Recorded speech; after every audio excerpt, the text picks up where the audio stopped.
Hello, everyone, and a very warm welcome back to Mr. English Channel. Today, we're diving into a common and important situation. The first day at a new job. Hi, Emily. This is a really useful topic for anyone learning English for work. We'll listen to a simple conversation with key phrases, and we'll break down everything to make it super easy to understand. And we'll also give you some tips on how to sound natural and confident when you're speaking. So, get ready to learn how to greet people, ask for help, and feel more confident as you start your new adventure. Hi, you must be Michael. Welcome. Hi, yes, I'm Michael. It's my first day. It's nice to meet you. I'm Anna. I'll help you today. Nice to meet you too, Anna. Thank you. No problem. How are you doing? I'm good, thanks. Little nervous, but excited. That's normal. Don't worry. It's easy here. I hope so. Where do I start? First, let's go to your desk. I'll show you. Okay, great. Here's your computer. Can you turn it on? Yes, I can. Like this. Yes, perfect. Do you have any questions? Not yet, but maybe later. Of course. Just ask me. Or anyone. Everyone is very kind. We try. We want you to feel good here. I do. Thank you for your help. You're welcome. Let's start with this.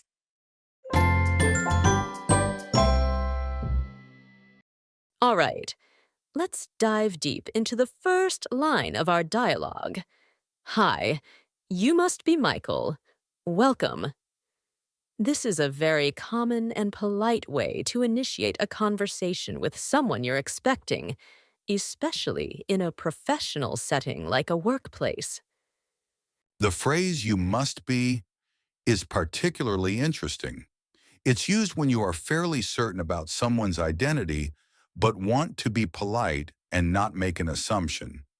It implies that you have some prior knowledge. Perhaps you were told that Michael was starting today. Think of it as a more formal way of saying, "Are you Michael?" Exactly. It's much smoother than a blunt, "Are you Michael?" which could sound a bit abrupt.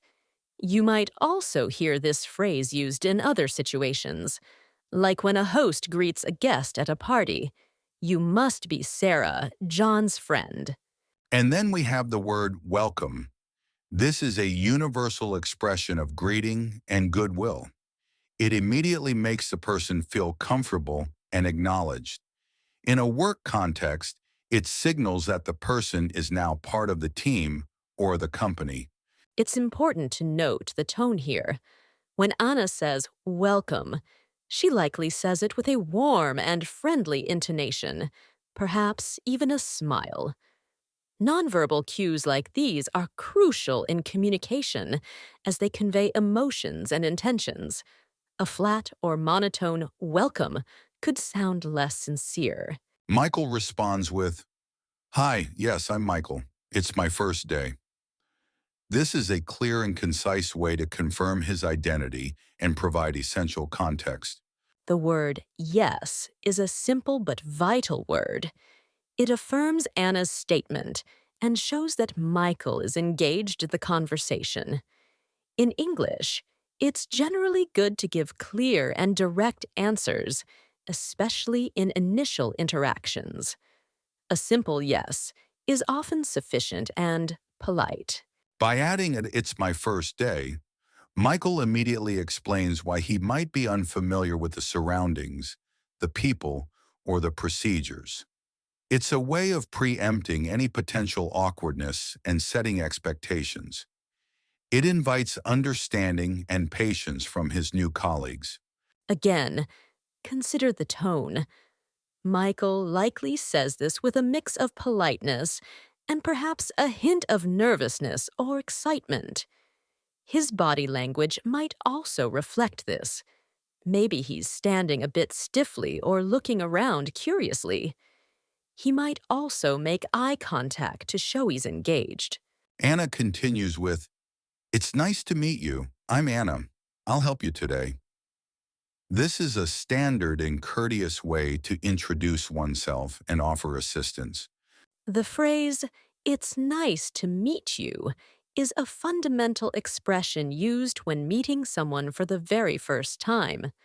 It's polite and friendly, and it's always a good idea to use it, even in a casual setting. You can also say, "pleased to meet you," which is slightly more formal. Notice that Anna also states her name clearly. I'm Anna. This is important, even if Michael might already know her name. It's a way of formally establishing the introduction and ensuring clarity, especially in a busy work environment. And then she offers her help. "I'll help you today." This is a very kind and proactive gesture. It immediately puts Michael at ease and signals that he has someone to rely on. "I'll" is a contraction of "I will," which is very common in spoken English. Offering help proactively can create a positive first impression. Michael replies, "Nice to meet you too, Anna. Thank you." The word "to" is crucial here. It indicates reciprocity, that Michael shares the same sentiment as Anna. It means also or as well. Using "to" shows that you are acknowledging and returning the polite gesture. And of course, we have the essential phrase, "thank you." Expressing gratitude is vital in any social interaction, and especially in a professional setting. It shows respect and appreciation for Anna's welcome and offer of help. A simple "thank you" can go a long way in building positive relationships. Anna responds with, "No problem. How are you doing?" No problem is a very common and versatile phrase. It can mean "you're welcome," "it's not a problem," or "don't mention it." It's a casual and informal way to acknowledge someone's thanks and show that the help is willingly given. The question, "how are you doing?" is a common and friendly way to ask about someone's well-being. It's similar to "how are you?" but slightly more conversational. In a workplace, it's a way of showing that you care about the person as an individual, not just as a colleague. It opens the door for a brief, polite exchange. Michael answers, "I'm good, thanks. A little nervous, but excited." "I'm good" is a very common and simple way to say "I'm fine" or "I'm well." It's a standard response to "how are you doing?" and keeps the conversation flowing. Michael is also honest about his feelings. He says a little nervous but excited. This is perfectly natural on a first day. Nervous means feeling anxious or worried, while excited means feeling happy and enthusiastic. Sharing these feelings can help build rapport and make him seem more relatable. Anna is reassuring. "That's normal. Don't worry, it's easy here." "That's normal" is a comforting phrase. It validates Michael's feelings and tells him that he's not alone in feeling this way. It's a way of normalizing the experience and making him feel more comfortable. And then she says, "don't worry." This is a direct attempt to alleviate Michael's anxiety. It's a kind and supportive thing to say, especially to someone new and potentially feeling overwhelmed. "Don't" is a contraction of "do not," which is also very common in spoken English. Finally, she adds, "It's easy here." This is meant to be encouraging, suggesting that the workplace is welcoming and not overly complicated. It's a way of setting positive expectations and reducing any potential fear of the unknown. Michael then asks a practical question. "I hope so.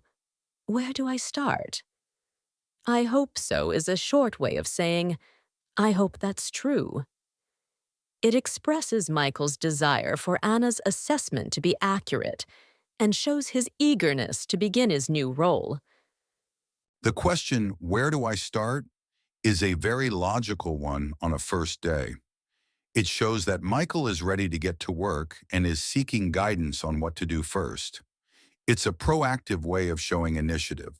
Anna provides direction. First, let's go to your desk. I'll show you. First is a word that indicates sequence, showing that this is the initial action. Let's is a contraction of let us, which is used to make a suggestion or proposal that includes both speakers. Go to your desk is a simple instruction indicating that they are moving to Michael's workspace. I'll show you is another offer of assistance indicating that Anna will guide Michael and provide necessary information about his workstation. Michael's response, okay, great, is short but positive. Okay is a versatile word that can indicate agreement or understanding. Great is an expression of approval or enthusiasm, showing that Michael is receptive to Anna's guidance. Anna then gives another instruction. Here's your computer. Can you turn it on? Here's is a contraction of here is, used to present something. Can you turn it on? Is a polite request to perform an action, specifically operating the computer. Turn it on is a phrasal verb, which is a verb combined with a preposition or adverb. Phrasal verbs are very common in English, and turn on specifically means to activate a machine or device. Understanding phrasal verbs is crucial for English fluency. Michael confirms his ability. Yes, I can. Like this? Like this is a question used to check if an action is being performed correctly. It's a way of seeking confirmation and ensuring he understands the instructions. Anna provides feedback. Yes, perfect. Do you have any questions? Perfect is an adjective expressing approval or excellence, indicating that Michael has done it correctly. Do you have any questions? Is a standard way to solicit inquiries and ensure Michael feels comfortable asking for clarification. Michael's response, not yet, but maybe later, is polite and non-committal. Not yet indicates that he doesn't have any questions at the moment, but he anticipates having some in the future. This manages expectations and keeps the communication open. Anna reiterates her offer of help. Of course. Just ask me, or anyone. Of course is an expression of agreement or willingness. Just ask me is an encouragement to seek assistance without hesitation, and adding or anyone broadens his support network. Michael expresses his appreciation. Everyone is very kind. Kind is an adjective describing someone who is friendly, helpful, and considerate. This positive observation shows that Michael is having a good initial experience. Anna explains their company culture. We try. We want you to feel good here. We try indicates their effort to create a positive and supportive environment. We want you to feel good here expresses their genuine desire for Michael's well-being and comfort. Michael is grateful again. I do. Thank you for your help. He acknowledges their efforts and expresses his gratitude for the assistance he has received so far. And Anna concludes with, "You're welcome. Let's start with this." "You're welcome" is the standard polite response to thank you. And "let's start with this" indicates that they are about to begin a specific task or activity, moving the onboarding process forward. Now that we've thoroughly analyzed the dialogue, let's listen to it again. This time, focus on the overall flow of the conversation and the natural rhythm of the English Language. Pay close attention to how Anna and Michael use intonation to convey meaning and emotion. Notice how their voices rise and fall and how they emphasize certain words.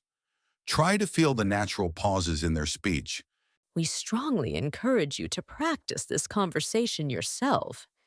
You can pair up with a friend, a language partner, or even practice by reading the parts aloud on your own.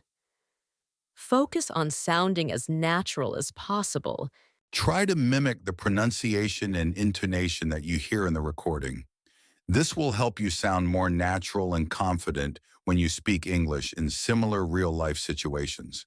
Remember, repetition is key to language learning. The more you practice, the more comfortable and fluent you will become.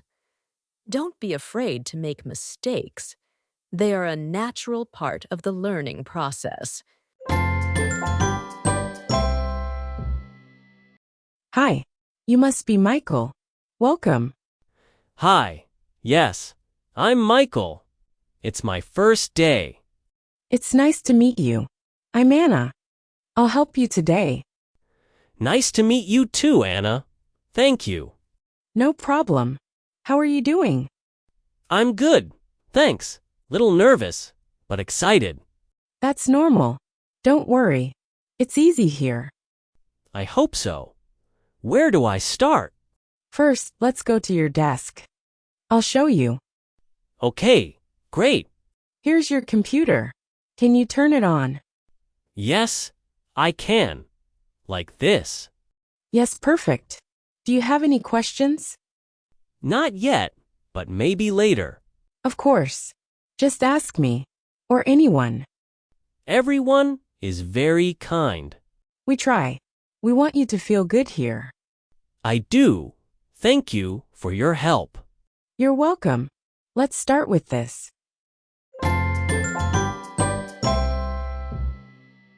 And that brings us to the end of today's episode. We truly hope that this detailed exploration of a first-day conversation has been helpful and insightful for you.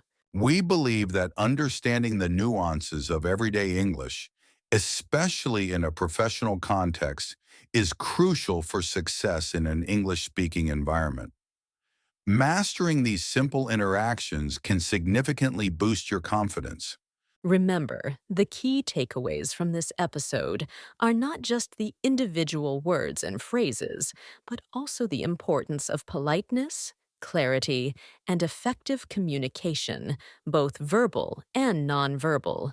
Don't hesitate to revisit this episode as many times as you need to. The more you familiarize yourself with this language, the more confident you will feel in similar situations. Practice makes perfect. We encourage you to actively use the phrases and expressions you've learned today in your own conversations, whether in a real workplace or in practice scenarios. The more you practice, the more natural they will become. If you found this episode valuable, please support us by subscribing to our channel, sharing it with your friends and fellow English learners, and leaving a comment below. Your feedback is incredibly important to us. We love hearing from you and learning about your experiences. So please don't hesitate to reach out with any questions or suggestions for future topics. Your input helps us create content that is most relevant to your needs. Thank you so much for joining us on Mr. English Channel. We are committed to providing you with high-quality English learning resources, and we appreciate your dedication to improving your language skills. Until our next episode, keep practicing, keep learning, and keep striving for your English language goals. Goodbye for now, and best of luck with your English journey.